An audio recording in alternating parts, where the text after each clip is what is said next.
இயேசு நல்லவர். ஆமென். இயேசு உயிரோடு இருக்கிறார், எனவே நாமும் உயிரோடு இருக்கிறோம்.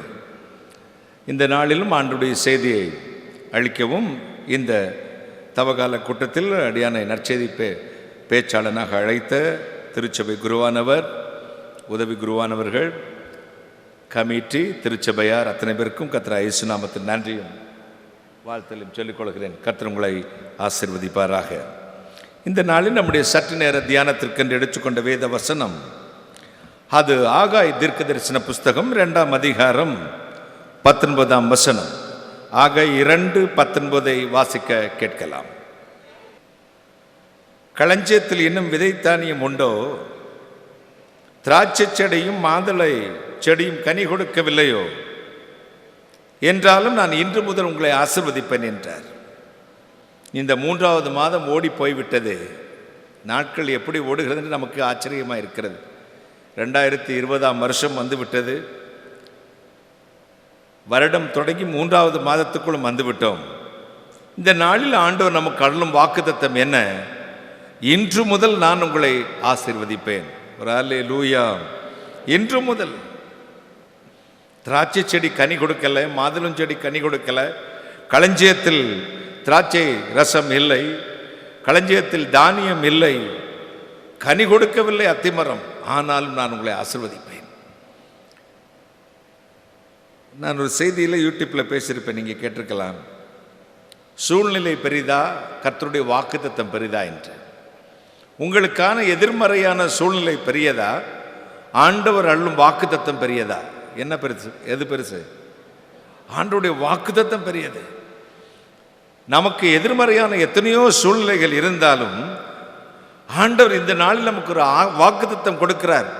விதை தானியம் இல்லை, திராட்சரசம் இல்லை, களஞ்சியத்தில் ஒன்றுமில்லை, என்றாலும் நான் இன்று முதல் உன்னை ஆசீர்வதிக்கப் போகிறேன், உன்னை பலப்படுத்தப் போகிறேன்.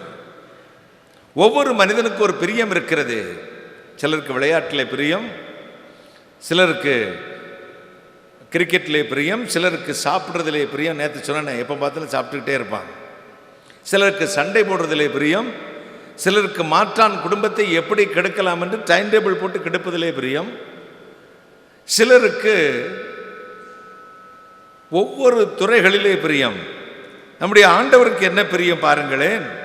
எண்ணாகமம் 24ஆம் அதிகாரம் 1ஆம் வசனம், இஸ்ரவேலை ஆசீர்வதிப்பதே கர்த்தருக்கு பிரியம். ஒரு ஆமேன் சொல்லுங்களேன். இஸ்ரவேலை ஆசீர்வதிப்பது ஆண்டவருக்கு பிரியம். மனுஷன் ஒவ்வொருவரும் ஒவ்வொரு விதமான சிந்தைகளில் உட்கார்ந்திருக்கிறான். 400 நாயை பிடித்து ஒரே இடத்தில் போடுங்கள், ஒரே சுவாபம் இருக்கும். ஆம்பளை நாய் கண்டுக்காத, கடிச்சு கொதறும், குலைக்கும். ஆனால் 4 மனுஷனை ஒரு இடத்துல வச்சு பாருங்க, 4 பேருக்கும் 4 குணம் இருக்கும். சகல சிருஷ்டியும் அதர் தென் கேரக்டர்ஸ், born நேச்சர், அவருடைய என்ன குணம் இருக்குதோ அதில் செயல்படுது. மனுஷன் மட்டும்தான் 4 பேரும் 4 விதமாக செயல்படுவான். பேசுகிறது ஒன்று, செயல்படுவது மற்றொன்று. பக்கத்தில் ஸ்தோத்திரமா, ஸ்தோத்திரம் சிஸ்டர், ஸ்தோத்திரம் அக்காம்பாங்க. செயின் போட்டு வந்திருக்கியா, இரு, உன்னை எல்லாம் எங்கேருந்து கொள்ளையடிச்சானு தெரியலை, உன் புருஷன் லஞ்சம் வாங்கியிருப்பான். வாயிலே வார்த்தை என்ன வந்து, நல்லா இருக்கீங்களா, ரொம்ப நல்லா இருக்குக்கா எல்லாம். மனிதனுடைய இருதயம் மகா கேடுள்ளது, மகா திருக்குள்ளது. இந்த மனிதனுடைய பிரியம் வித்தியாசமாக இருக்கும். ஆனால் ஆண்டவருடைய ஒரே ஒரு பிரியம் உண்டு, இஸ்ரவேலை ஆசீர்வதிப்பது கர்த்தருக்கு பிரியம். என்றைக்கு இருந்து? இன்றிலிருந்து. இன்றைக்கு, டுடே, இன்றிலிருந்து. டுடே எக்ஸ்பெக்டிங் ஒரு miracle right no, brother and sister. He is almighty God, He is loving God, our Lord Jesus Christ, the same excellent and today and forever. நம்முடைய ஆண்டவராக இயேசு கிறிஸ்து நேற்றும் என்றும் என்றும் மாறாதவராக இருக்கிறார். உங்களை ஆசீர்வதிப்பது ஆண்டவருக்கு பிரியம். மகா பரிசுத்தமான இறைவன், நேற்றும் என்றும் என்றும் மாறாதவர். வாசல் கதவுகளை திறந்து உங்கள் களஞ்சியங்களை நிரப்பும்படி, இந்த மாதத்தில் உங்கள் சம்பூர்ணத்தை கொடுக்கும்படி, உங்களுடைய வாழ்வில் இருக்கிற ஏற்றத்தாழ்வுகளை தட்டி போட்டு இந்த 40 நாட்களும் ஆண்டவர் சமூகத்தில் காத்து கிடக்கிற உங்களுக்கு முடியும் பொழுது, எனக்கு காத்திருக்கிறவர்கள் எப்படி இருப்பார்களாம்? புது பலன் அடைந்து, அதுக்கடுத்தோம் கழுகுகளை போல செட்டைகளை அடித்து எழும்புவார்களாம். எல்லா சிருஷ்டிக்கும் வயோதிபம் வரும். மரத்துக்கு உண்டு, செடி கொடிக்கு உண்டு, மனுஷனுக்கு உண்டு, மிருகங்களுக்கு உண்டு, பறவைகளுக்கு உண்டு. இந்த வாலிப வயது 20 வயதுக்கு முன்னாடி ஒரு 13 வயது ஸ்டார்ட் பண்ணி 10th ஸ்டாண்டர்ட் வரட்டும் ஒரு ஐப்ரோ பென்சில் எடுத்து வரைவான். அப்படியே அப்பாவுக்கு தெரியாமல் அவர் சேவிங் லேசர் எடுத்து சேவ் பண்ணி சீக்கிரம் வரணுமா மீசை. அதுக்கு பிறகு தான் சீப்பு வந்து அவன் பாக்கெட்டில் வரும். இந்த கார் நிற்கும் பாருங்கள் பார்க்கிங்கில், என்னை காருக்குள்ளே ஏற்றி விட்டு ஏசியை போட்டுட்டு போய் ஓடி போயிடுவானுங்க. அவனை நான் உட்காந்துருப்பேன், அந்த கண்ணாடியை வந்து படுத்துவானுங்க பாருங்கள், பாடு இங்கே திருப்பி இங்கே திருப்பி இப்படி திருப்பி அப்படிமா இப்படிமா. நான் கிளாஸ் இறக்கி தம்பி இந்த கண்ணாடி வேணுமா. இளமை. இந்த நம்ம பசங்களை விட்டுருங்க, இவங்களை புறப்பட்டு வெளியே கொண்டு வரதுக்கு முன்னாடி விடிஞ்சிடும், தெருவில் நின்றோம். அந்த கண்ணாடிக்கு மட்டும் வாயிருந்துச்சுன்னா போடி அந்த பக்கம் எவ்வளோ நேரம் தான் என்னை இந்த போட்டு பாடுபடுத்துவேன். உள்ளே தானே இருக்கும். அந்த காலத்திலாம் பார்த்தீங்கன்னா இங்கிட்டு 2 புடலங்காய் தொங்கும், இங்கிட்டு 2 புடலங்காய் தொங்கும். என்ன கேட்டால் நேச்சர் பிரதர். அந்த காலம் இந்த 6ஆம் நம்பர் நெத்தியை சுற்றி 6 தான் வைப்பாங்க. என்ன அப்போல்லாம் பின்னி நல்லா பின்னி டைட்டாக பின்னி பூவெல்லாம் வச்சு வருவாங்க. இப்போ நல்லா சீவிட்டு கலைச்சி விட்டுறா. இங்கே தொங்குது அங்கிள் அங்கிள்னா என்னம்மா இது ஃபேஷன். எதுவரை 40 வயதாகும். இங்கே ஒரு சுருக்கம், கழுத்திலே ஒரு சுருக்கம், இங்கே 2 நரைத்த முடி, இங்கே 2 கிளடு தட்டி விடுவாய். அதற்கு பிறகு யாரும் பார்க்க மாட்டாங்க. வாலிபமும் இளவயதும் மாயை. ஆனால் ஒரு விசேஷித்த ஒரு சிருஷ்டி இருக்கிறது கழுகு. நம்மை போல் அதற்கும் கலடு தட்டும், அதற்கும் முடியெல்லாம் கொழிஞ்சு போகும், அதுக்கெல்லாம் ஸ்கின்னெல்லாம் சுருங்கிடும், அதுக்கு அழகு கீழே விழுந்து விடும், நகமெல்லாம் கால் இருக்க நகல்லாம் விழுந்துடும். நம்மை போல ஐயோ போச்சே. உலக பிரசித்தி பெற்ற அமெரிக்க ஐக்கிய நாட்டில் கவர்ச்சி கன்னி என்று பட்டம் வாங்கின ஒரு பெரும் நடிகை ஒருத்தி இருந்தாள். என்ன பட்டம் சொல்லுங்க? கவர்ச்சி கன்னி அப்படின்னு ஒரு பட்டம் வாங்கின நடிகை இருந்தாள். அவளை பின்னால் 1000 வாலிபர்கள் போய் சீரழிந்தார்கள் பாருங்களேன். ஒரு நாள் தன் மேக்கப் அறைக்கு போனால் நிலைக்கண்ணாடி முன் தன் முகத்தை பார்த்தாள். இங்கே கொஞ்சம் சுருக்கம், கழுத்திலே ஒரு சுருக்கம், கண் பக்கத்திலே ஒரு சுருக்கம், முடியல ஒரு 2-4 வெள்ளாச்சு. யோசித்தா 40 வயசு ஆயிடுச்சே, நமக்கு கிளடு தட்டி விட்டோம், இனி யாரும் நம்மை பார்க்க மாட்டார்கள், ஐயோ நமக்கு மார்க்கெட் இழந்து விடுவோம். மனம் உடைந்தாள். அதே அறையில் தற்கொலை செய்து செத்து போனாள். மார்லின் மன்றோ என்று அவளுக்கு பெயர். இளமை மாயை, சௌந்தரியம் மாயை. இந்த கழுகும் அப்படி தற்கொலை பண்ணிக்கிடுமா? கலடு தட்டி விட்டோமேன்னு. இப்போ என்னாச்சு, இந்த கழுகு நகையெல்லாம் விழுந்து அழகெல்லாம் விழுந்து சிறகு இலகெல்லாம் விழுந்த பிறகு பலம் குன்றி போயிடும் பாருங்க. இப்போ இது பச்சித்த பிராணிகள் இருக்கிறதே, அதுங்க எல்லாம் சேர்ந்து இதை துரத்தும். நம்ம பலம் போயிடுச்சுன்னு வச்சுக்கோங்க, நம்ம ஸ்ட்ரென்த்து போயிடுச்சு, நாய் பேயெல்லாம் நம்ம பேசும் பார்த்துக்கோங்க. நம்ம வீட்டில் வாட்ச்மேன் கூட நம்மளை மதிக்க மாட்டான். அதான் மதுரையில் ஒரு பழமொழி சொல்லுவாங்க, பூனை மெலிஞ்சிருச்சுன்னா எலி மச்சானுக்கு போடுமா. பூனை மெலிஞ்சிச்சுன்னா எலி எப்படி கூடுமா, ஏய் மாப்பிள்ளை அப்படிங்குமா. அதான் பரமசிவன் கழுத்திலிருந்து பாம்பு கேட்டது, கருடா சௌக்கியமா. கருடன் சொல்லிச்சான், கீழே மட்டும் ஊந்துக்கிட்டதை கேட்டிருந்தேன்னு வச்சுக்க பார்த்துக்கடி. பதில் சொல்லுது கருடன், யாரும் இருக்கும் இடத்தில் இருந்து கொண்டால் எல்லாம் சௌக்கியமே, கீழே இறங்கி வா பார்த்துக்கிறேன். நம்ம வாழ்க்கையில் பலம் குன்றி போகும்போது, அழகு குன்றி போகும்போது, ஆயுசு நாட்களை விருத்தி அடையும் பொழுது நம் மனம் சோர்ந்து விடுகிறோம். கழுகும் சோர்ந்து போகாது. இது பச்சித்து சாப்பிட்ட அத்தனை சிருஷ்டியும் பிராணிகளும் அதை துரத்தும் பொழுது ஓட்டமாய் ஓடுகிறது. எங்கே? ஒரு கண்மலையின் பிளவிலே போய் தன்னை ஒழித்துக் கொள்கிறது. அவருடைய சத்துருக்கள் எல்லாம் வாசலில் நின்று காத்துக்கொண்டு எப்பொழுது வருவார்கள் என்று காத்து கொண்டு இருக்கும். இது உள்ளேயே இருக்கும் பாருங்க, ஃப்ரெஷ் மீட். அப்படி பச்சித்து கொத்தி பறித்து சாப்பிட்டு அந்த கழுகு உபவாசத்தில் கிடக்கிறது, ஃபாஸ்டிங்கில் இருக்கு. புழுப்பூச்சிகளை மட்டும் விழுங்கி கொண்டு உள்ளேயே காத்திருக்கும். பல நாட்கள், பல நேரம், மணித்துளிகள் காத்திருக்கும். எப்படா வெளியே வருவான் பச்சிக்கலாம் என்று அவனுடைய சத்துருக்கள் எல்லாம் காத்திருப்பார்கள். இப்போ என்ன அதிசயம் நடக்கும்? நமக்கு மாதிரி கலண்டு தட்டி படுக்கையில் இருந்து ஒரு கிளாஸ் கஞ்சி கூட செல்ல மாட்டேங்குதுயா, ஒரு கிளாஸ் காஃபி கூட போதும் அப்படி சொல்லாது. என்று காத்திருக்கும் பொழுது ஸ்கின் எல்லாம் ஸ்ட்ரைட் ஆகுது, புதிய இறகுகள், புதிய ரோமம் முளைக்கிறது, புதிய அழகு முளைக்கிறது, புதிய நகங்கள் வருகிறது. யவ்வன கழுகாக, வாலிப கழுகாக மாறி அப்படி வெளியே வரும். வெளியே வந்த உடனே சத்துருக்கள் பாப்பா, அவன் பையனா இருக்குமோ, அவனுடைய தம்பியா இருக்குமோ, எது யாரையும் சட்டை பண்ணாது. அப்படி ஒரு சிலிப்பிட்டு செட்டைகளை அடித்து உயரே எழும்புமா. வேதம் அதைத்தான் சொல்லுகிறது. கர்த்தருக்கு காத்திருக்கிறவர்கள் புதுபலன் அடைந்து கழுகுகளைப் போல செட்டைகளை அடித்து எழும்புவார்கள். எப்பொழுது துன்பம் வரும்பொழுது, வேதனை வரும்பொழுது, இழப்பு வரும்பொழுது, வாழ்க்கையின் போராட்டம் வரும்பொழுது, கண்மலையாகிய கிறிஸ்துவை தனக்கு அடைக்கலமாக கொண்டு அவருக்காய் காத்திருக்கிறவர்கள். வேதம் சொல்லுகிறது, கர்த்தருடைய நாமம் பலச்ச துருகம், நீதிமான் அவற்றுக்குள் ஓடி சுகமாய் தங்குகிறான். அவரை பார்த்து தான் ஆண்டவர் சொன்னார், எல்லாம் உனக்கு எதிர்மறையா இருக்குது, களஞ்சியங்களில் தானியம் இல்லை, திராட்சை செடியும் மாதுளம் செடியும் கனி கொடுக்கவில்லை, என்றாலும் நான் உன்னை ஆசீர்வதிப்பேன் என்று இன்று முதல் நான் உன்னை ஆசீர்வதிப்பேன் என்றார். அப்போஸ்தலர் 3:26 வாசித்து பாருங்களேன். அங்கே எழுதப்பட்டது என்ன? இயேசு இந்த உலகில் வந்ததன் காரணம் என்ன? தம்முடைய பிள்ளையாக இயேசு கிறிஸ்துவை தேவன் மரித்தொழுந்து உயிரோடு எழுப்பி முதலாவது உங்களை ஆசீர்வதிக்கும்படி உங்களிடத்திற்கு அவரை அனுப்பினார். இயேசு கிறிஸ்துவை ஏற்றுக்கொண்டவனுக்கு ஆசீர்வாதம். ஏன்னா சாபத்தை அவர் சுமந்துட்டாரு. இந்த 40 நாள் என்ன தியானிக்கிறோம்?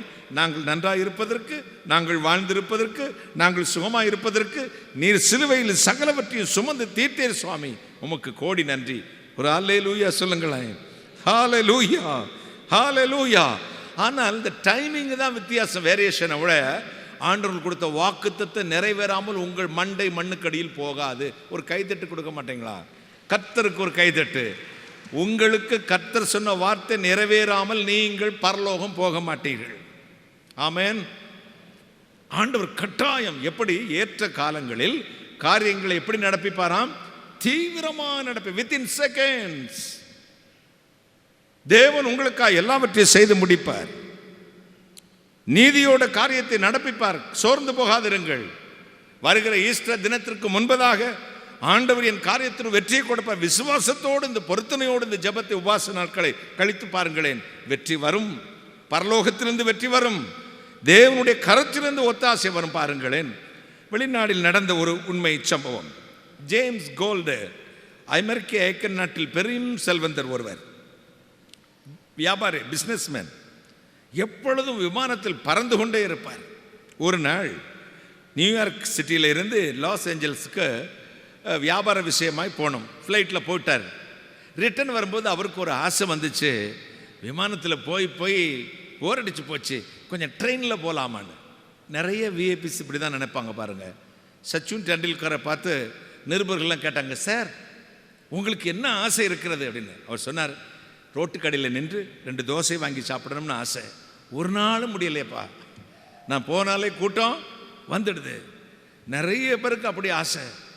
எங்களுக்கும் ரோட்டில் சுற்றணும்னு ஆசை. போனால் கன்னியாகுமரி பீச்சில் கொஞ்சம் ஓடலாம், டோட்டல் பேக்காக இருக்குதே, வயத்தை கொஞ்சம் குறைக்கலான்னு ஓடினேன். ஒரு கார் பின்னாடி தருன்னு வந்துச்சு. இன்னொரு கார் வந்துச்சு. அண்ணே பிரைஸ் லார்ட், நீங்கள் ஓடுறீங்களா அண்ணேண்ணா? அதோடு நிறுத்துறேன். இன்னைக்கு வரை ஓடலை. இந்த ஜேம்ஸ் கோல்டுக்கு ஒரு ஆசை வந்துச்சு. விமானத்தில் போய் போர் அடிச்சிருச்சு. நம்ம எதில் போகலாம்? ட்ரெயினில் போகலாமே அப்படின்னு நினைத்தார். ட்ரெயின் டிக்கெட் புக் பண்ணார். ட்ரெயினில் ஏறினார். ரயில் போச்சு, பல மைல் தூரம் போச்சு. போய் ஒரு குறிப்பிட்ட இடம் வந்த உடனே ட்ரெயின் என்ஜினில் ஏதோ கோளாறு வந்து அந்த இடத்துல என்னச்சு, என்ஜின் டிரைவர் சொன்னார் 5 மணி நேரம் ஆகும், பெரிய மேஜரான ஒரு ஃபால்ட்டு வந்திருக்குது, அதனால 5 மணி நேரம் ஆகும், வேண்டுமான நீங்கள் பக்கத்து கிராமங்கள்லாம் அழகாக இருக்குது, சுற்றி பார்த்து விட்டு வரலாம் என்று ஒரு அறிவிப்பை கொடுத்தார். ஜேம்ஸ் கோல்டுக்கும் கொஞ்சம் போர் அடித்தாலும் சரி சந்தோஷம், தன் ஷோல்டர் பேக் எடுத்து தோளில் போட்டுக்கிட்டாரு. ஒரு 2 கிலோமீட்டருக்கு ஒரு கிராமம். காலை 9 மணி 10 மணி இருக்கும். அந்த கிராமத்துக்குள்ளே போகிறார். அந்த கிராமத்துக்குள்ளே போனார். இதே மாதிரி ஒரு பெரிய ஒரு ஆலயம், அதற்கு முன் பெரிய ஒரு மைதானம், திரளான மக்கள் அங்கே நின்று கொண்டிருக்கிறார்கள். உள்ளே ஆராதனை நடக்கிறது. வெளியே என்ன நடக்கிறதுனா ஏலம் போட்டு கொண்டிருக்கிறார்கள்.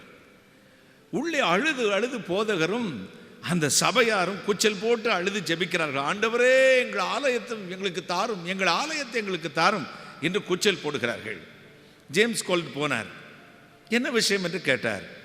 ஐயா, எங்கள் ஊரில் ஆலயமே இல்லை, பல நாட்கள் ஜெபம் பண்ணினோம், கொஞ்சம் கொஞ்சமாய் ஏழை அன்றாட மக்களிடத்தில் கொஞ்சம் வசூல் பண்ணி ஒரு ஆலயத்தை கட்ட ஒரு என்ஜினியர்ட்டு கொடுத்தோம்.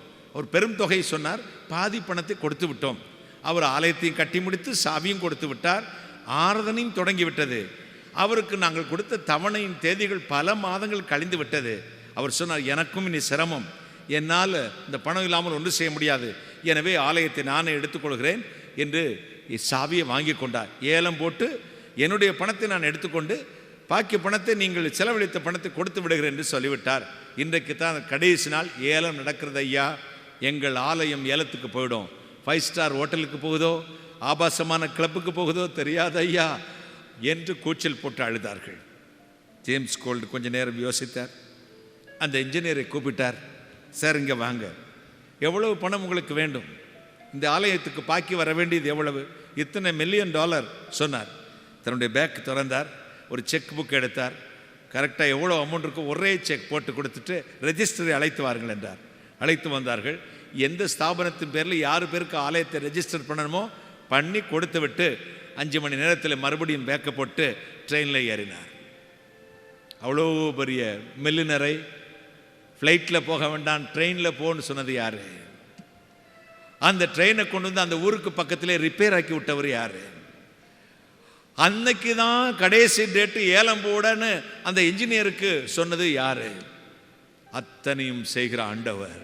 ஏற்ற சமயத்தில் காரியங்களை தீவிரமாக நடப்பிக்கிறவர். எத்தனை சந்தோஷம்! ஒரு அல்லேலூயா சொல்லுங்களேன். எனக்கு ஒத்தாசை வரும். பர்வதங்களுக்கு நேராக என் கண்களை ஏறெடுக்கிறேன். வானத்தையும் பூமியும் உண்டாக்கின கர்த்தரிடத்திலிருந்து எனக்கு ஒத்தாசை வரும். நாங்கள் துன்பத்தை கடந்து வந்த வருஷங்களுக்கு சரியாய் எங்களை மகிழ்ச்சி நான் நிரப்போம். துன்பத்தை கண்ட நாட்களுக்கு சரியாய் எங்களை மகிழ்ச்சி நான் நிரப்போம். நீதிமொழி 17, 17, 18, 24 சொல்லுகிறது, சொந்த சகோதரிலும் அதிகமாக நேசிப்பவர் இந்த உலகத்தில் உண்டு. அப்படிப்பட்டவர்களை உங்களுக்காக அனுப்புவார். நல்ல மனிதர்களை அனுப்புவார். தயாள குணமுடையவர்களை அனுப்புவார். நல்ல போதகர்களை அனுப்புவார். தீர்க்கதரிசிகளை அனுப்புவார்.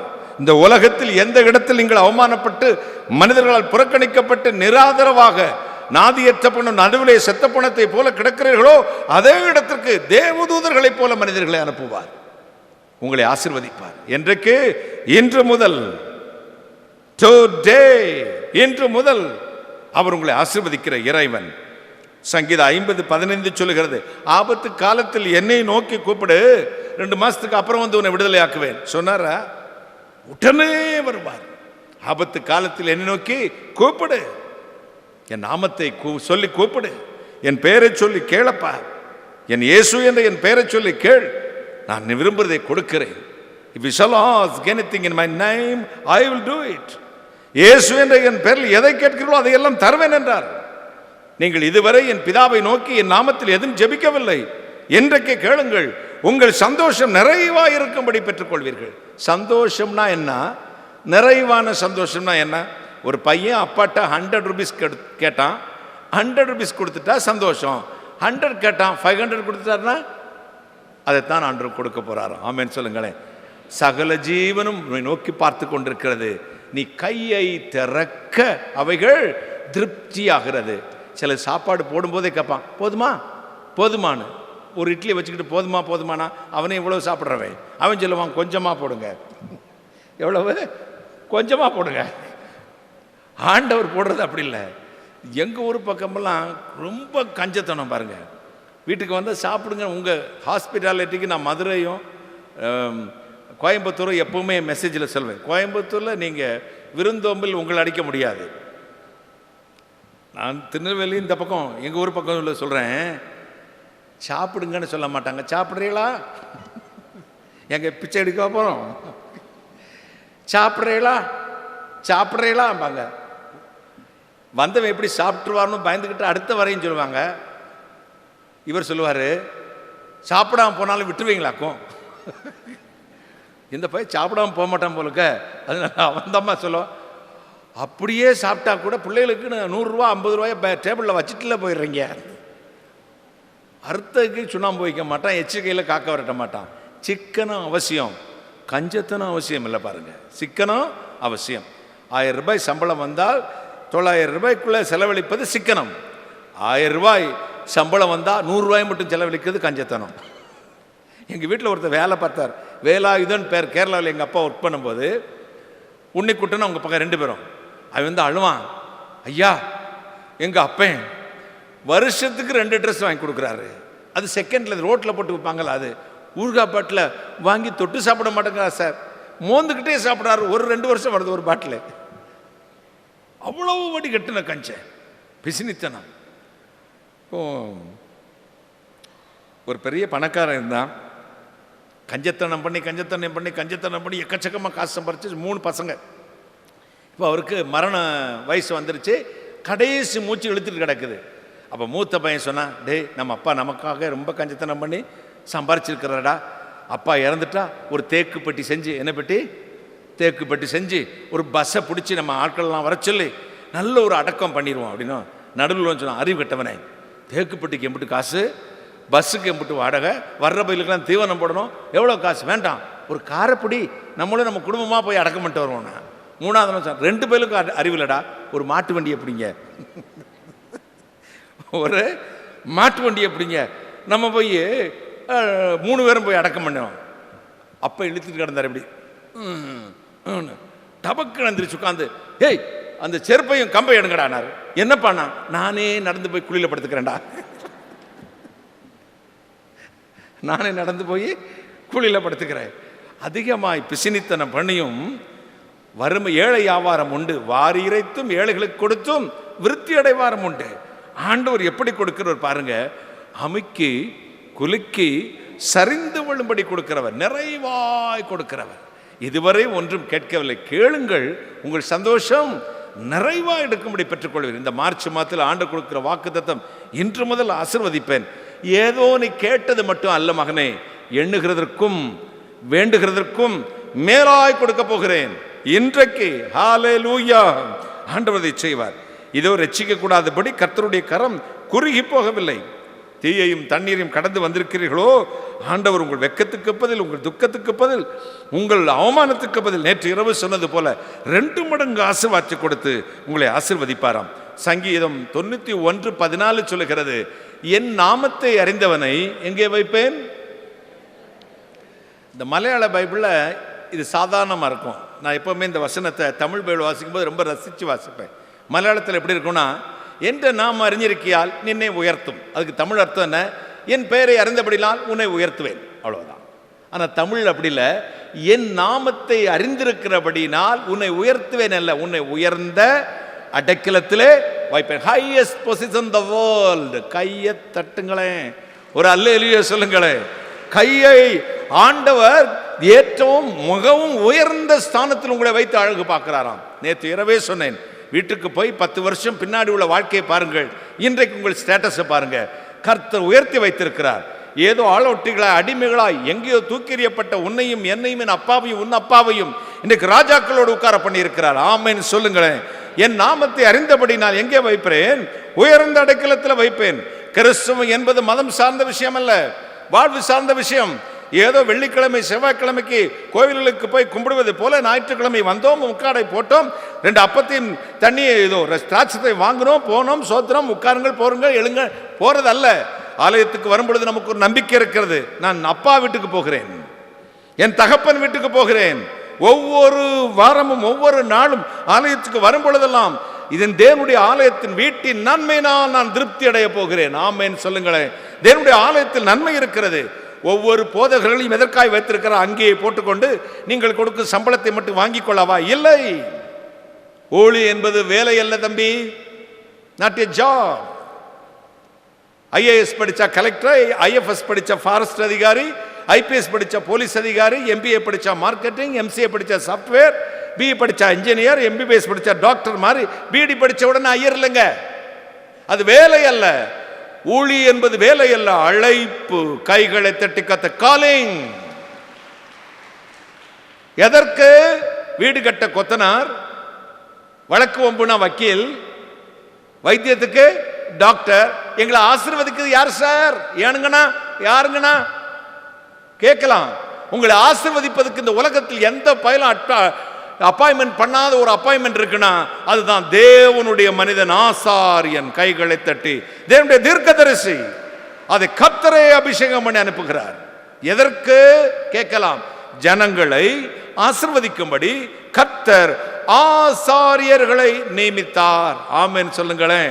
தேவனுடைய ஆலயத்துக்கு வரும் பொழுதெல்லாம் சாதாரண ஒரு மனிதன் கையில் நம்ம ஆசீர்வாதம் வாங்குவதில்லை. நான் போதர்களை அதிகமாய் கனப்படுத்துகிறவன், தேவனுடைய மனிதர்களை அதிகமாய் மதிக்கிறவன். அவர்கள் எப்படியோ அதை பற்றி எனக்கு கவலை இல்லை. அவர்கள் தேவனால் அழைக்கப்பட்டவர்கள், தேவனுடைய பணியை செய்கிறவர்கள். அவர்கள் கையை வைக்கும் பொழுது அவர்கள் கை வெளிப்படுவது இல்லை. கர்த்தர் தான் உங்களை ஆசீர்வதிக்கிறவர். ஆமென் சொல்லுங்கள். இந்த மார்ச் மாதத்திலும் தேவன் தம்முடைய தீர்க்கதரிசி மூலமாக சொல்லுகிற வார்த்தை என்ன? இன்று முதல் நான் உன்னை ஆசீர்வதிக்கிறேன். இப்போ இது நாங்கள் கர்த்தருடைய சத்தம் மட்டுமே. இந்த மைக் இல்லாமல் இந்த சத்தத்தை நீங்க கேட்க முடியுமா? முடியாது. மைக் இல்லாமல் கேட்க முடியுமா? முடியாது. அப்போ பிரசங்கம் முடிஞ்சதும் மைக் கிட்ட வந்து மைக் சார், மைக் சார், யாரு? மைக் சார், மைக் சார், ரொம்ப நல்லா பேசுனீங்க சார், தேங்க்யூ சார் மைக்கு சொல்லுவீங்களா? யாருக்கு சொல்லுவீங்க? பேசின ஆளுக்கு தானே சொல்லுவீங்க. நான் ஒரு மைக்கானால் சத்தம் கர்த்தருடையது. கைகளை தட்டி கர்த்தரை மகிமைப்படுத்தும். யாருக்கு மகிமை? ஆண்டவருக்கு. ஆண்டவர் உங்களுக்கு இந்த மாதத்தில் சொல்ல சொன்னார், இன்று முதல் நான் உன்னை ஆசீர்வதிக்கிறேன். உன் சூழ்நிலைகள், உன் வேலை ஸ்தலத்திலே, உன் வியாபாரத்திலே, உன் வாழ்க்கையிலே, உன் குடும்பத்திலே எதிர்மறையா இருக்கலாம். ஆனால் நான் கொடுக்கிற வாக்குத்தத்தம் தான் அதை அடித்து கீழே தள்ள போகிறது. நீ விரும்பினதை கொடுக்க போகிறது. ஆமென் சொல்லுங்க, ஆமென் சொல்லுங்க. எங்கள் வீட்டில் எனக்கு ஒரு வளர்ப்பு மகன் இருக்கிறான். 25 வயது வருஷமாக என்கிட்ட தான் இருக்கிறான். இவன் 12 வருஷம் இருக்கிறான். அவனை நான் தான் படிக்க வச்சேன், ஆளாக்கினேன். அவனுக்கு ஒரு கல்யாணம் பண்ணி வச்சேன். அவனுக்கு நாசரேத்து ஊர். அவன் மனைவியை திருவனந்தபுரத்துலேருந்து ஒரு மலையாளி பெண்ணு, அவளை கல்யாணம் பண்ணிட்டு வந்தேன். அவள் என்னைய நான் மோளே அப்படின்னு தான் கூப்பிடுவேன். அப்போ ஒரு நாள் கேட்டால், அங்கிள் நான் ஒரு கோழி குஞ்சு வாங்கட்டே அப்படின்னா. எனக்கு அது கேம்பஸ்லாம் அசிங்கம் பண்ணிடுன்ட்டு வேண்டாம் அப்படின்னு. ப்ளீஸ் அங்கிள், எனக்கு பயங்கர இஷ்டமான ஒரு கோழி குஞ்சு வாங்கட்டேன். சரி ஒன்றும்லே வாங்கிச்சோன்னே, ஒன்று தானே வாங்கிக்கிட்டேன். ஒரு கோழி குஞ்சு வாங்கினா என்றது காட்டினா, இதான் கோழி குஞ்சு. ஓ இதான் கோழி குஞ்சான்னு ரொம்ப ஆசையோடு வளர்த்தாள். வளர்ந்து எல்லாம் ஆளாச்சு. அது பொட்டக்கோழி. அது வந்தோடனே எனக்கு ப்ரேயர் டைம் மார்னிங் காலையில் எழும்பினேன்னா 6 or 7 கிளம்பிட்டா 10 மணி வரை ஜபம் முடிச்சுட்டு தான் நான் ரூமை விட்டு வெளியே வருவேன். ஏன் ஜபம் என்பது ஊசி விழுந்தால் கீழே சத்தம் கேட்கும், சவுண்டே இருக்காது. எங்கள் வீடு முழுவதும் அந்த நேரத்தில் அங்கிள் ஜபம் பண்ணுறாங்க அப்படின்னா வீட்டில் நடக்கிறது கூட இப்படி தான் நடப்பாங்க. மூச்சு சத்தம் கூட வராது. யாரும் டிஸ்டர்ப் பண்ணக்கூடாது. என்னோடய ரூமை பெல் அடித்தா அதுக்கு பிறகு தான் நான் வெளியே வந்த பிறகு தான் என்கிட்ட பேசுவாங்க. இப்போ ஒரு 8:30 மணி 9 மணி இருக்கும். நான் ப்ரேயர் முடித்து வெளியே வரல, கீன்னு பெல் அடிக்கிறாங்க. யாரா இவ்வளவு தைரியமாக நம்ம ரூமில் பெல் அடிக்கிறான்னு பார்த்தா திருதான் அங்கிளே கோழி முட்டாயிட்டு அப்படின்னு ஒரு முட்டையை கொண்டு வந்தா. அங்கிள் கோழி முட்டை போட்டுருச்சு, முட்டை கண்டோம் அப்படின்னா. இதான் முட்டையா அப்படின்னு கோபம் வேற வந்துச்சு எனக்கு. சரி அவள் சந்தோஷம், இவ்வளவு நாள் வளர்த்துருக்கிறா, அது வந்தவொடனே காத்திருந்தவங்களுக்கு தானே இந்த சந்தோஷம் தெரியும். சரி முட்டை, சரி விட்டுட்டேன். நான் ஆஃபீஸுக்கு ஒரு 10, 15, 20 நாள் கழித்து ஆஃபீஸுக்கு ஏறி போகிறேன். அந்த ஆஃபீஸுக்கு ஏறி போகிற படிக்கு கீழே ஒரு கூடையில் இந்த கோழி உட்கார்ந்துருக்குது. நான் சொல்கிறேன், மினி விட வா, இது எந்தா அப்படின்னு. இங்கே வா, இது என்னென்ன அடை வச்சிருக்கிறேங்கள். ஒரு கோழி குஞ்சுக்கு பர்மிஷன் கேட்டேன். இப்போ முட்டை போட்டது நான் முட்டைன்னு சொல்லி உயிரை வாங்கினேன். இப்போ அடை வாங்கியிருக்கேன். இல்லை அங்கள், அது அடை விரிஞ்சதும் நான் யாருக்கு கொடுத்துட்றேன்னா. சரின்னு ஏதோ அந்த பிள்ளை ஆசைப்படுதே அப்படின்னு விட்டுட்டேன். நான் ஆஃபீஸுக்கு போயிட்டு வரும்போதெல்லாம் பார்ப்பேன் அந்த கோழி அந்த கூடையை விட்டு எழும்பவே இதாது. எனக்கு பயமாயிருச்சு.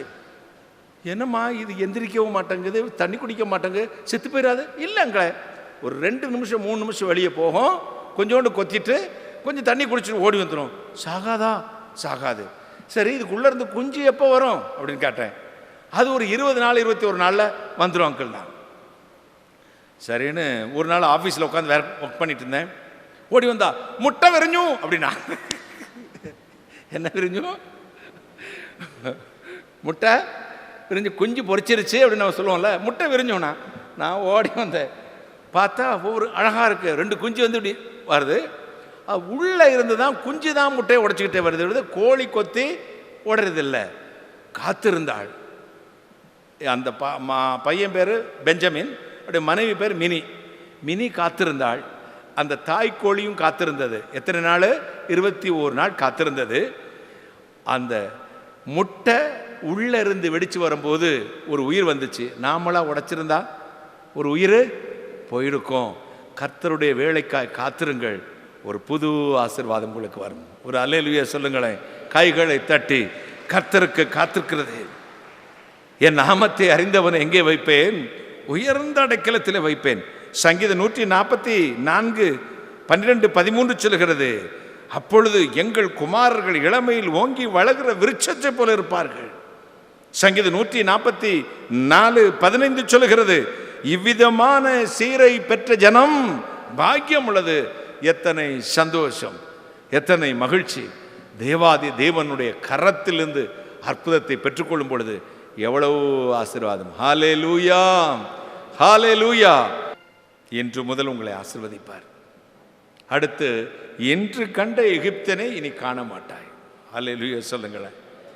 இன்று முதல் உங்களை ஆசீர்வதிப்பார். அடுத்து, இன்று கண்ட எகிப்தியனை இனிமேல் வாசிக்க கேட்போமா? யாத்திராகமம் 14:13.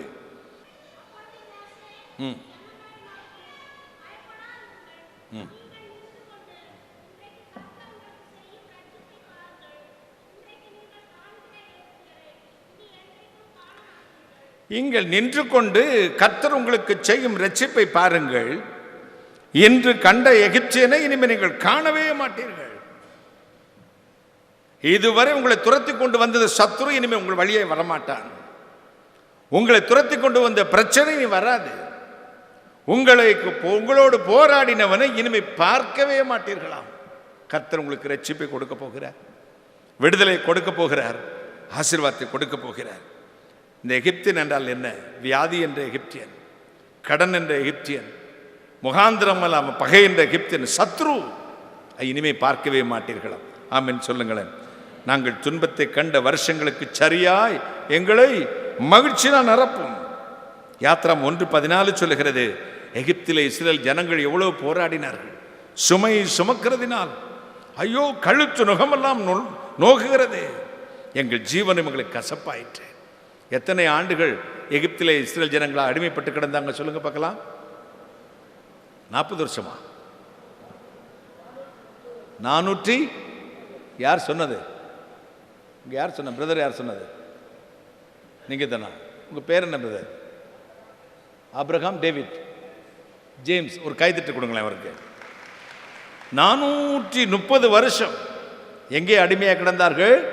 எகிப்தில். போனஸ் கிடையாது, அரியர் கிடையாது, டிராவலிங் அலவன்ஸ் கிடையாது, என்ன குடிசை காசு, அது 7வது கமிஷன் ஒன்றும் கிடையாது, வைக்கோல் கிடையாது. ஆனால் டார்கெட் இவ்வளவு செங்கல் அறுக்கணும் டார்கெட். கொடுமைப்படுத்தினார்கள். தேசத்தில் எப்பொழுது நமக்கு நெருக்கம் வருகிறதோ அப்போதான் கர்த்தரை தேட ஆரம்பிப்போம். இந்த சூழல் நமக்கு அதைத்தான் ஞாபகப்படுத்தி கொண்டு இருக்கிறது. எத்தனை வருஷம் அவங்க அடிமையாக கிடந்தாங்களா? 430 வருஷம்.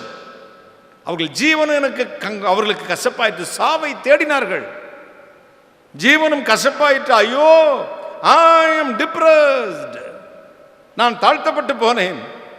ஐயோ, எங்களால் தாங்க முடியல பிரதர், ஆண்டவரை அறிந்ததுனால தான் தற்கொலை செய்யாமல் இருக்கிறேன். எத்தனையோ இமெயில், ஃபோன், நேரடியாக பார்க்கும்போது மக்கள் எங்களிடத்தில் கதறுவது, பிரதர் ஐயோ தற்கொலை பண்ணிக்கலாம் போல இருக்கு பிரதர். என்ன வாழ்க்கை!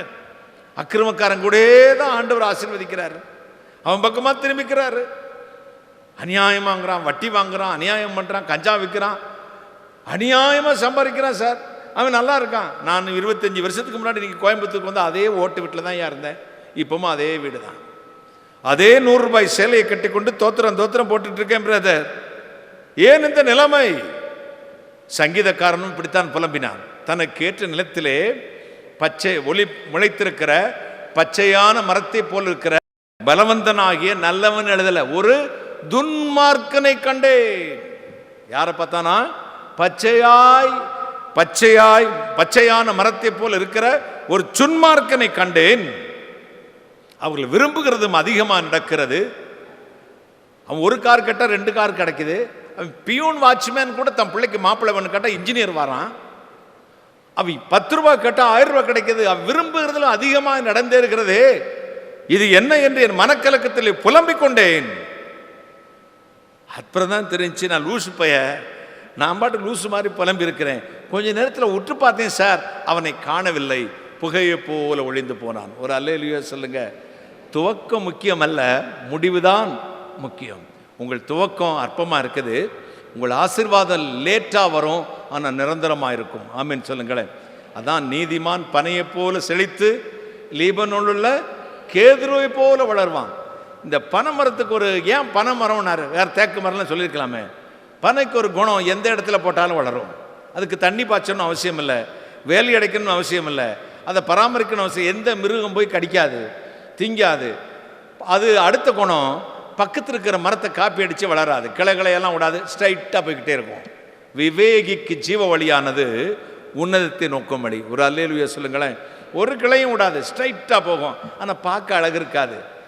எங்கள் ஊர் பக்கம் இந்த திட்டுறாங்கன்னா திட்டுறதுக்கு என்னம்மா திட்டுறதுன்னா ஏசுறதுக்கு மற்றவங்கள ஏதோ கோவப்பட்டு பேசினா போடா பனைமரத்தில் மழை பெஞ்ச மாதிரி இருக்கான் பாருமாங்க. பனைமரத்தில் மழை பெஞ்ச மாதிரி கலரை பற்றி குறை சொல்லணும்னா எப்படி சொல்லுவாங்கன்னா, பனைமரத்தில் மழை அசிங்கமாக இருக்குங்க, பார்க்குறதுக்கு அசிங்கமாக இருக்கும், கருப்பாக இருக்கும், ஆனால் ஸ்ட்ரைட்டாக வளரும். ஆனால் பலன் கொடுக்கும்போது எப்படி தெரியுமா, பாலை விடும், அதை செதுக்குனா பதினி, அந்த பதினியை காய்ச்சினா கருப்பு கட்டி, அந்த பாலையை அப்படியே விட்டுட்டா நொங்கு, அந்த நொங்கு அப்படியே விட்டோம்னா பனம்பழம், அது கீழே விழுந்துச்சுன்னா பனங்கொட்டை, அதை முளைக்க வச்சோன்னா பனங்கிழங்கு, அந்த கிழங்குலையும் முளைக்காத கொட்டை இருந்துச்சுன்னா தவுன்னு அதையும் சாப்பிடலாம். அடுத்து வேரில் இருந்து ஓலை வரை எல்லாமும் பிரயோஜனம், அந்த மரமும் பிரயோஜனம். லேட்டாக தான். ஆனால் அதான் ஒரு பழமொழி எங்கள் ஊரில் சொல்லுவாங்க, தென்னை வச்சவன் தின்னுட்டு சாவான், பனை வச்சவன் பார்த்துக்கிட்டு இருந்தே சாவான். தென்னை வச்சவன் தின்னுட்டு சாவான், பனை வச்சவன் பார்த்துக்கிட்டு. லேட்டாக தான் வரும், 1000 தலைமுறைக்கு நிற்கும். ஆமீன் சொல்லுங்களேன். உங்கள் ஆசீர்வாதம் லேட்டாக தான் வரும், ஆனால் நிலைத்து இருக்கும். 1000 தலைமுறைக்கு உன் ராஜாஸ்தனம் சிறப்பட்டு இருக்கும். ஆமீன் சொல்லுங்களேன். அப்புறம் ஏன் லீபனோனின் கேதுரு என்று சொன்னார்? மேற்கு தொடர்ச்சி மலையில் இல்லையா, சைனா மலையில் இல்லையா, மற்ற இமயமலை அங்கெல்லாம் இல்லையா, அமேசானில் இல்லையா? ஏன் லீபனோன் கேதுருனாரு? லீபனோனோட லேண்டு, அந்த சாயில் அமைப்பு எப்படி இருக்குன்னா, ஒரு 10 அடி 12 அடிக்கு கீழே போச்சுன்னா உருண்டை உருண்டை பாறையாக இருக்குமா. மற்ற இடத்துலாம் வெறும் மண்ணாக இருக்கும். இந்த லீபனோனில் மற்றும் கீழே ஒரு 10 அடிக்கு கீழே போகும்போது பாறையாக இருக்கும். இந்த வேறு விடுற மரம் கீழே போய் அந்த பாறையை சுற்றி படர்ந்து மறுபடியும் கீழே போயிடும். இப்போ அந்த வேறு எதை பிடிச்சிட்டு நிற்கும்? பாறையை பிடிச்சி கீழே போயிடும். மற்ற இடத்துலலாம் காற்று வரும், சுனாமி வரும், அலக்கழிக்கும், மண்ணில் இருக்கிறதுனால மரம் எல்லாம் விழுந்துடும். அந்த லீபனோனில் நாட்டப்பட்ட கேதுரு மட்டும் கண்மலையை பற்றி பிடித்து வளர்வதனால் எந்த சுனாமிலும் கீழே விழாது. இந்த தேவனுடைய ஆலயத்திலே நாட்டப்பட்ட நீங்கள் கிறிஸ்துவாகிய கண்மலையுமே வேர் விட்டிருக்கிறபடினால் எந்த சுனாமி உங்களை கீழே தள்ள முடியாது. கைகளை தட்டி ஒரு அல்லேலூயா சொல்லுங்களேன். ஹல்லேலூயா, ஹல்லேலூயா. எங்கள் ஜீவனையும் எங்களுக்கு கசப்பாயிட்டு போதும், விட்டுருங்க. எங்கள் ஜீவனும் எங்களுக்கு கசப்பாயிட்டு. இப்போ புலம்புறாங்க. ஆண்டவர் கேட்டார், 430 வருஷம் திகைந்த உடனே ஒரே நாளில் விடுதலை.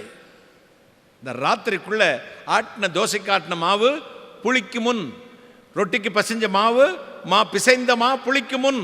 அவங்க சொன்னாங்க எல்லாரும் பெண்கள், தோசை ஊற்றி காலைல சாப்பிட்டு ஒரு சப்பாத்தி சுட்டு சாப்பிட்டு போயிடும். வேண்டாம்ப்பா, இருந்தீங்கன்னா என் பிள்ளைங்களை உங்கள் தெய்வம் கொன்றுவார். இந்த அட்டியலை பொடி, இந்த ஆரத்தை பொடி, இந்த கம்மலை பொடி, இந்த நெத்தி சுட்டிய பொடி, இந்த சந்திரபிர சூரிய பிரிய பொடி, இந்த ஜிமிக்கிய டோலக்க பொடி, இந்த ஒட்டியானத்தை பொடி, ஓடு ஓடுன்னு அம்புட்டு அள்ளி கொடுத்து, வேதம் சொல்லுகிறது, இஸ்ரேல் ஜனங்கள் எகிப்தியர்களை கொள்ளையிட்டார்கள். கொள்ளையடிச்சாங்க. நீ போனா போதுன்னு உள்ள பொண்ணு வெள்ளி எல்லாத்தையும் கொடுத்து அள்ளி கொடுத்து அனுப்பினார்கள். 430 வருஷத்துக்கு ஒட்டுமொத்தமாக சேர்த்து அரியர், குடிசை காசு, போனஸ் எல்லாம் கொடுத்து கத்தர் அனுப்பிட்டார். கையை தட்டுங்களேன், ஒரு அல்லேலூயா சொல்லுங்க. ஒன் டே, ஒரே ஒரு நாள் உங்கள் சிறையிருப்பு முழுவதும் நீங்க போகிறது. இன்று கண்ட எகிப்தியனை இனி ஒருபோது நீ காண மாட்டாய். என்று கண்ட எகிப்தியனை நீ காண மாட்டாய். பின்னாடி வந்த பார்வோனின் சேனையும் தண்ணியில் போட்டு அமுக்குனார். இப்போ தான் ஒருத்தன் இந்த அற்புதத்தில் நம்பாத ஒருத்தர் ஊழியக்காரர் தான். ஊழியத்தில் பல பேர் இருக்காங்களே, இப்போ தான் வந்திருக்காங்களே. நேற்று பெய்த மழையில் இன்று முளைத்த காளான்களைப் போல கண்டபடிலாம் பேசுறது. தண்ணி அடிக்கிறது தப்பு இல்லைன்னு பிரசங்கம் பண்ணுறான். புகை போட்டால் பிரசன்னம் வருமா, புகை பிடிச்சா பிரசன்னம் வருமா, ஒரு ஸ்டெப்புக்கு 40 நாள் உபவாசத்துக்கு ஈடாகுமாங்கிறான் ஒருத்தன். ஒரு ஸ்டெப்பு போட்டாலே 40 நாள் உபவாசம் ஈடாகுமாயா அப்படின்றான். சட்டையும் கழட்டிடுறான், கோட்டையும் கழட்டிடுறான், இனி பேண்ட்டையும் கழட்டிடுவான். நீங்கள் பின்னாடி ஓடாதீங்க. மைதானத்தில் இப்போ நம்ம கிளவி எல்லாம் போய் ஆடுதுங்க, ஒரு ஸ்டெப்புன்னு சொல்லிட்டு ஆடுது. ஜாக்கிரதையா இருங்க. இப்படி தான் ஒரு ஆள் பிரசங்கம் பண்ணார். ஏங்க, எகிப்திலிருந்து இஸ்ரேல் ஜனங்கள் கானானுக்கு போகும் பொழுது செங்கடலை கடந்தார்கள், பார்வோன் இது கடந்தார்கள் சொல்லியிருக்கே. கடந்த ஒரு பெரிய அற்புதம் இல்லைங்க. கடக்கும் பொழுது அந்த செங்கடலில் ஒரு முழம் தண்ணி தான் இருந்துச்சு. எவ்வளோ தண்ணி இருந்துச்சு? ஒரு முழம் தண்ணியை கடந்தது ஒரு அற்புதமா அப்படின்னு சொல்லி பிரசங்கம் பண்ணான். இப்படி அங்கே வந்து ஒரு பாட்டி உட்காந்துக்கிட்டு இதை கேட்டோன்னா அல்லேலுயானாங்க. ஏ பாட்டி, நான் தான் சொல்கிறேனே அற்புதம் செய்யலன்னு, பிறதுக்கு அல்லையா? நீ சொன்னது ஒருவேளை நீ படித்த பைபிள் அப்படி இருக்கலாம் தம்பி, அடுத்த வரியை படித்து பார்த்தியா? நீ சொன்னது போல் ஒரு முழம் தண்ணியே இருந்துட்டு போட்டோம். அடுத்த லைனை படித்து பாரு. அந்த ஒரு முழம் தண்ணியில் பார்வோனுடைய ரதங்களையும் குதிரையும் அமைக்கி போட்டு கொண்டது அற்புதம் இல்லையா? ஒரு அல்லேலுயா சொல்லுங்களேன். அந்த ஒத்த முழ தண்ணியில் அமைக்கி போட்டார். நிறைய பேர் ஒரு ஒன் வேர்டு எடுத்துக்கிட்டு வசனத்தை புரட்டுவார்கள். ஜாக்கிரதையாயிருங்கள். கர்த்தருடைய புத்தகத்தில் தேடி வாசிங்கள், ஒன்றாகிலும் ஜோடி இல்லாமல் போகாது. கர்த்தருடைய வார்த்தை துன்பத்தை கண்ட நாளுக்கு சரியா மகிழ்ச்சியா நிரப்புவார். 430 வருஷ சிறையிருப்பை தேவன் மாற்றினவர், உங்கள் சிறையிருப்பை மாற்றுவார். என் அன்புக்குரியவர்களே, உங்களுக்கு விரோதமாக உருவாக்கப்படும் எந்த ஆயுதமும் வாய்க்காதே போகும். அந்த எங்கள் அப்பா பெரிய ஒரு அதிகாரியாக இருந்தார் கேரளாவில். அங்கே திருநெல்வேலியில் பூர்வீகமாக இருந்தாலும் 4 தலைமுறைக்கு முன்னாடி பிழைப்புக்காக கேரளா போய் செட்டில் ஆனவங்க. நான் படித்து வளர்ந்து, எங்கள் அப்பா படித்து வளர்ந்து எல்லாமே கேரளா. எங்கள் அப்பா எங்கள் தாத்தாவோட வியாபாரம் முடிஞ்சு எங்கள் அப்பா படித்து வேலைக்கு வந்தாங்க. பெரிய ஒரு பதவியில் இருந்தாங்க. செக்யூரிட்டி கார்ட்ஸே ஒரு 23 பேர் எங்கள் அப்பாவுக்கு. அப்போ அதுக்கப்புறம் நான் ஒரு வேலை பார்த்துக்கிட்டு தான் ஊழியத்துக்கு வந்த புதுசில் வேலைக்கு போக சொன்னார். எங்கள் அப்பா ஊழியத்துக்கெல்லாம் விட மாட்டேன்னாங்க. வேலைக்கு போயிட்டு இருந்தேன். அங்கே நிறைய லேபர் ப்ராப்ளம்ஸ் இப்படிலாம் நிறையா இருக்குது. யூனியன்ஸ் நிறையா பார்த்துக்கோங்க. சொந்த வயலில் கூட நீங்கள் விதைக்க முடியாது, அறுக்க முடியாது, யூனியன்காரன் வந்து நிற்பான். இப்போ ஒரு நாள் அந்த ஒரு மிஷினெல்லாம் பார்த்துட்டே வந்துட்டு இருந்தேன். ஒருத்தன் வந்து அந்த யூனியன் லீடர் ஒரு 4 மிஷினை போட்டு டம்னு அடித்து உடைக்கிறான். எனக்கு கோவம் வந்துச்சு. என்னப்பா, நமக்கு சாப்பாடு போடுறதே இந்த கம்பெனி தானே, நீ இப்படி போட்டு நஷ்டப்படுத்துறிய அப்படின்னு சொன்னது தான். இலக்கண பிள்ளை இல்லாமல் இங்கிலீஷ் பேசினான். என்னைய கிராமர் மிஸ்டேக் இல்லைங்க, சரளமாக வருது, கெட்ட வார்த்தையில் அப்படி மாலை போட்டு அர்ச்சனை செய்தான் என்னை. அப்போ தான் அபிஷேகம் பெற்று ஆண்டவர் நம்பி ஊழியத்துக்கு வந்திருக்கிறேன். ஆண்டவர்கிட்ட சொன்னேன், இதுக்காயா வேலைக்கு அனுப்பினீர்? கண்ணீர் வந்து அவங்ககிட்ட ப்ரெஸ்டீஜ் இஷ்யூ ஆச்சு. கண்ணீரை அடக்கிக்கிட்டு பதிலுக்கு நம்ம பேசவும் கூடாது, கர்த்தர் அடிச்சு போடுவார். என்ன செய்யலாம்? கடைசியில் சொன்னான், உங்கள் அப்பா அங்கே ஆள்றான், நீ இங்கே ஆளலாம் நினச்சியா? நாளைக்கு காலையில் வண்ணாத்தி பாலம்னு ஒரு பாலம் இருக்குது, அந்த பாலத்தை கடந்து வர முன்னாடி ஒரு தலை எடுத்துட வேண்டாம். எனக்கு அப்போ கொஞ்சம் கோபம் வந்துச்சு. அப்போ சொன்னேன், தம்பி, என் பேர் முருகன். ஏ முருகா, நான் ஜீவனுள்ள தேவனுடைய ஊழியக்காரன் பிள்ளை. தலையை எடுக்கிறதெல்லாம் உன் வேலை இல்லைப்பா. தலையை வைக்கிறதும் வேண்டான்னு நினைக்கிறதும் யார்? அவர் தான். எனக்கு அட்ரஸ் கொடுத்தது அவர் தான், எனக்கு தலையை வச்சதே அவர் தான். யார் தலை எங்கே போகுதுன்னு பார்த்துக்கலாம் போ அப்படின்ட்டு வந்துட்டேன். சரி, முடிஞ்சது அந்த பிரச்சனை, அதோடு முடிஞ்சது. அவனை வேறு பக்கம் தூக்கி போட்டாங்க. கரெக்டாக அக்டோபர் மாதம் 12ஆம் தேதி நடந்த சம்பவம். அடுத்த வருஷம் அதே மாதிரி அக்டோபர் மாதம் 12ஆம் தேதி நான் காலையில் மதியானம் லஞ்சுக்காக ஆஃபீஸ்லேருந்து என் ரூமுக்கு போகிறேன். ஒருத்தர் ஓடி வந்தார் சைக்கிளில். சார், ஐயா அப்படின்னா. என்னம்மா? முருகனை வெட்டிட்டாங்கண்ணா. எந்த டைமுக்கு? போன வருஷம் அக்டோபர் மாதம் 12ஆம் தேதி பகல் 12:15 என்னை பேசினான் தலை எடுக்கணும்னு. அதே மாதம் அதே தேதி அதே மணி நேரத்துக்கு ஒருத்தன் 8 இன்ச்சு கோடாரியை வச்சு தலையில் போட்டான். பார்த்துக்கோங்க, மூளை இங்கே வழி வந்துடுச்சு. வெட்டின ஒரு சாதுன்னா பரம சாது. அப்படியே மனைவியை பற்றி இவனை தரக்குறைவாக பேசியிருக்கான். அப்படியே வந்து வெட்டி கீழே போட்டு விட்டாங்க. என்னாச்சு? இப்போ நாங்களே போனேன். அங்கே விருமாண்டி அப்படின்னு ஒரு ஐயா இருந்தார். விருமாண்டி தேவர் சொல்லுவாங்க, ஒரு தமிழர். எல்லாம் அழுதுட்டு கிடந்தாங்க. போன வருஷம் இந்நேரம் அந்த ஐயாவை தலையெடுக்கிறேன்னு சொன்னான். எனக்கு யாருதெல்லாம் போச்சு பார்த்தே ஐயா. மனுஷன் நாக்க அளந்து பேசணும். யார் சொல்கிறது? அந்த ஐயா சொல்கிறாரு. இன்னும் மனுஷன் இங்கே பாருங்கப்பா, உங்கள் எல்லாத்துக்கும் சொல்கிறேன், எவன் வாயில் விழுந்தாலும் விழுங்க, இந்த கருப்பு புத்தகம் தூக்குறேன் வாயில் மட்டும் விழுந்துடாதீங்க. ஒரு அல்லேலூயா சொல்லுங்களேன். இந்த கருப்பு புத்தகம் தூக்குறேன் வாயில் மட்டும் விழுந்துடாதீங்க. அவங்க பேசாத வாய் பேசாத பூச்சிங்க, அவங்களுக்காக அவங்க குலதெய்வம் வெட்டி போடுவார். ஆமே சொல்லுங்களேன். ஒரு அல்லேலூயா சொல்லுங்க. இன்று கண்ட எகிப்தியனை இனிமேல் என்றைக்கும் காண மாட்டாய். நின்று கொண்டு நான் உங்களுக்கு செய்யும் ரட்சிப்பை பாருங்கள். இன்று கண்ட எகிப்தியனை நீங்கள் இனி காணவே மாட்டார்கள். எத்தனை சந்தோஷம், எத்தனை மகிழ்ச்சி. பரலோக தேவனை இறங்கி வருவார், மகிமையினால் நிரப்புவார். இன்று கண்ட எகிப்தியனை நீ காண மாட்டீர்கள். கடைசியாக இன்றைக்கே அந்த ஆவிக்குரிய ஆசீர்வாதத்தையும் தருவாராம். இன்றைக்கு உங்களை ஆசீர்வதிப்பார். இன்றையோடு உங்கள் சத்துருவை முறியடிப்பார். இன்றைக்கு ஆவிக்குரிய ஆசீர்வாதத்தையும் தருவார். எல்லாத்துக்கும் கால நிர்ணயம் பண்ணினார் என்று நான் பிரசங்கம் பண்ணினேன். வேதமும் படித்தது ஒவ்வொன்றுக்கும் ஒவ்வொரு காலம் உண்டு. ஆனால் ஒரே ஒரு காரியத்துக்கு மட்டும் காலம் நிர்ணயமே பண்ணலை. டைம் ஃபிக்ஸ் பண்ணாத ஒரு காரியம் இருக்குது. யாராவது தெரிஞ்சவங்க சொல்லுங்களேன். ஸ்பிரிச்சுவல் சைடு தான்.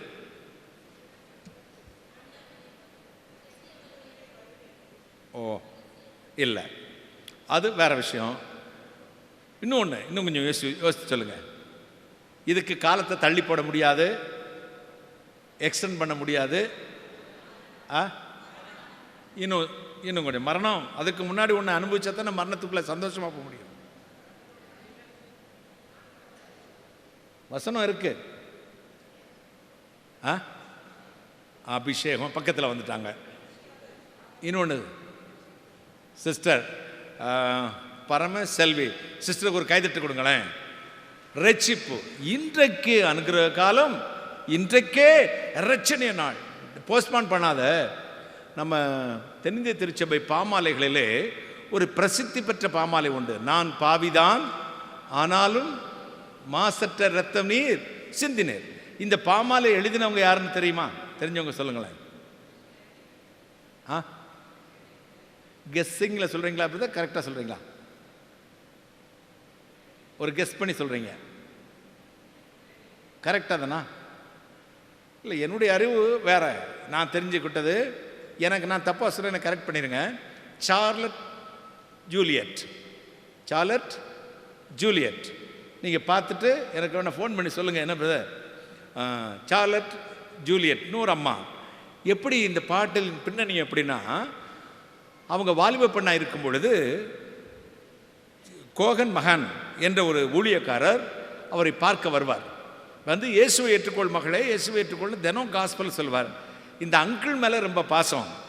ஆனால் சுவிசேஷத்தை ஏற்றுக்கொள்ள ரட்சிப்பு அடைவதற்கு அவளுக்கு தயக்கம். காரணம், கர்த்தருக்கு விருப்பமில்லாத நிறைய காரியத்தை அவள் செய்து கொண்டிருந்தாள். ஒரு நாள் இந்த அங்கிள் மேலே உள்ள பாசத்தினால் சொன்னாள், அங்கிள் உங்களை எனக்கு ரொம்ப பிடிக்கும், இயேசுநாதரையும் பிடிக்கும், ஆனால் நான் ரொம்ப கொடூரமான பாவம் செய்துட்டு இருக்கிறேன் அங்கிள். இந்த பாவத்தை என்னைக்கு விட்டுட்டு சுத்தமாகிறேனோ அன்னைக்கு நான் அந்த இயேசு கிறிஸ்துவை ஏற்றுக்கொள்கிறேன். நான் சுத்தமான பின்பு இயேசுவை ஏற்றுக்கொள்கிறேன். அவர் சொன்னார், மகளே அது உன் வேலை அல்ல, சுத்தமாக்குறது உன்னுடைய வேலை இல்லை.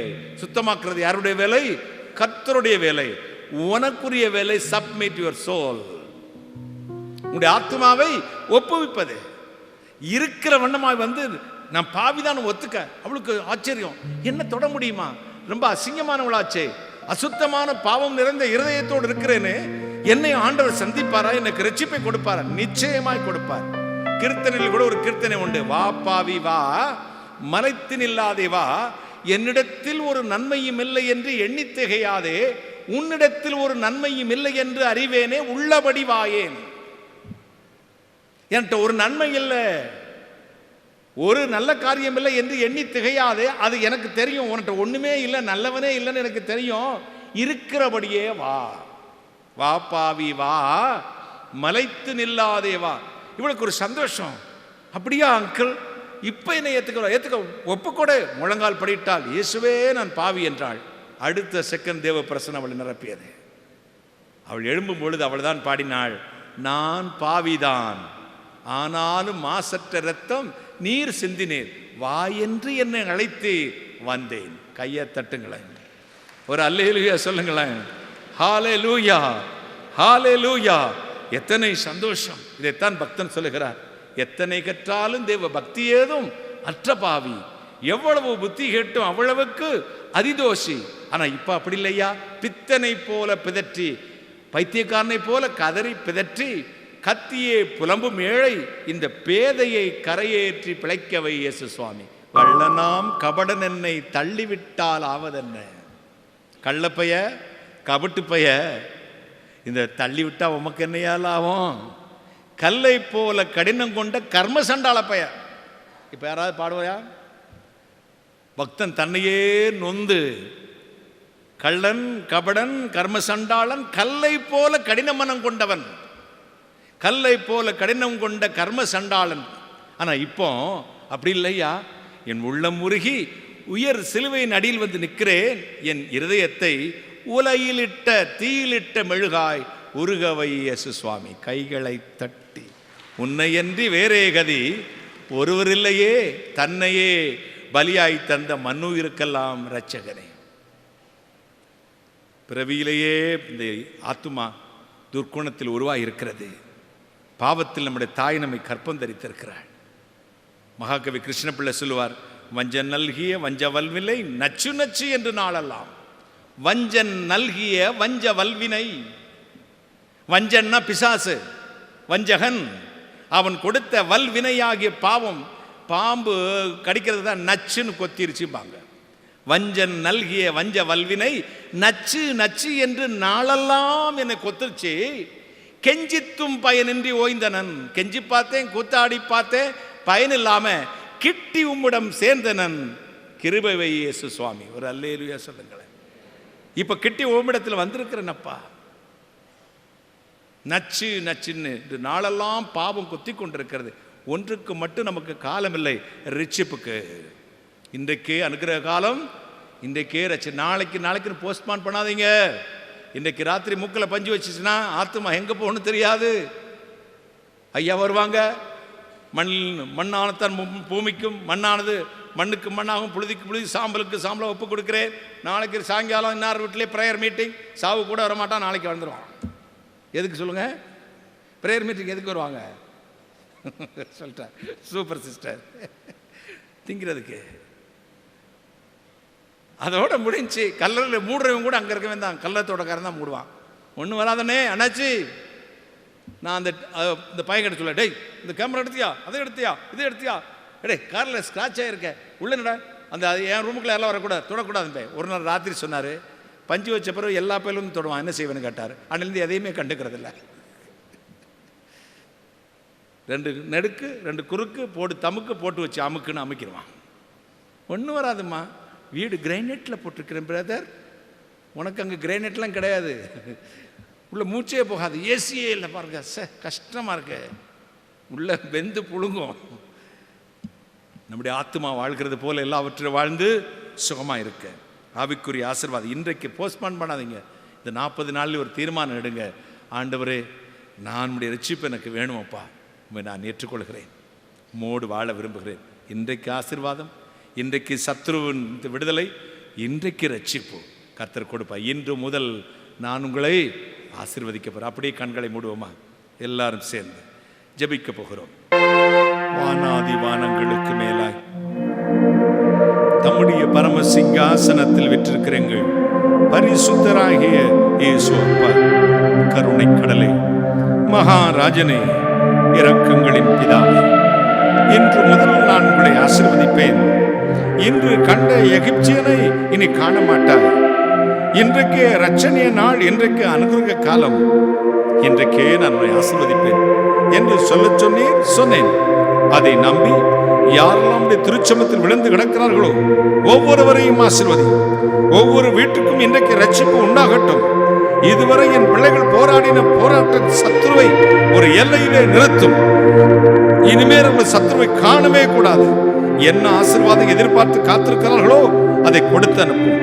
வியாதிகளை சபிக்கிறேன். வேலையற்றவர்களுக்கு வேலையை தாரும்.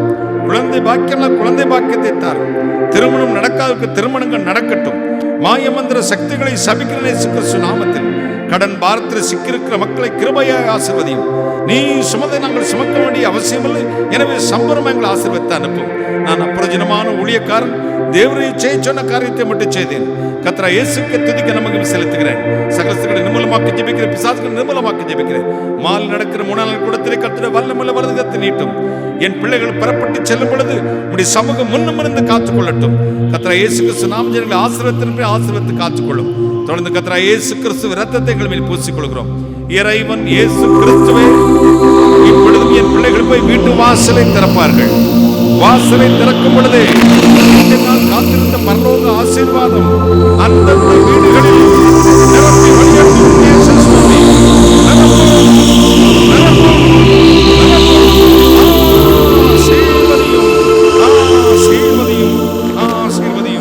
ஆசீர்வதிப்பதற்காக நன்றி.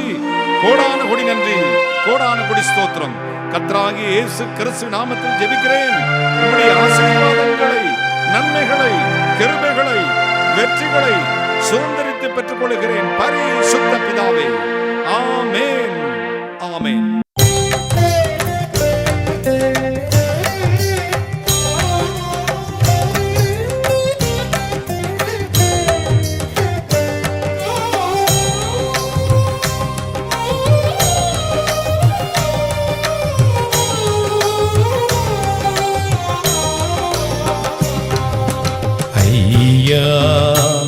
உமதன்பு என்னில் ஆறுதல் தந்ததையா. ஏசையா நிரஞ்சீவன் நான் நம்பும் புகலிடமே. ஐயா உமதன்பு என்னில் ஆறுதல் தந்ததையா.